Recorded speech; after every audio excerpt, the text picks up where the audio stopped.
সামনে আরেকটি জায়গা দেখতে পাবেন, হাতের ডানের সামনে আরেকটি জায়গা দেখতে পাবেন, সেটা হচ্ছে ওয়াদি মুয়াসসাস।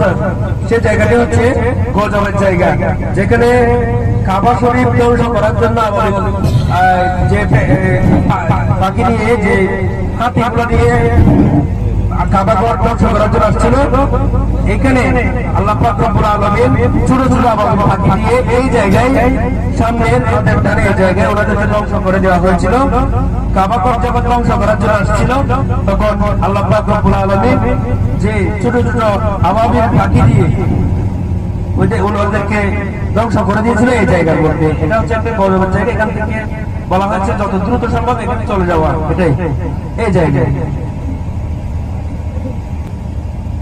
এই জায়গা হাতের ডানের এই জায়গাটা হচ্ছে ওয়াদি মুয়াসসাস। এখানে কাবা শরীফ ধ্বংসের জন্য আসছিল, আল্লাহ পাক রব্বুল আলামিন ছোট ছোট আবাবিল পাখি দিয়ে তাদেরকে ধ্বংস করা হয়েছে।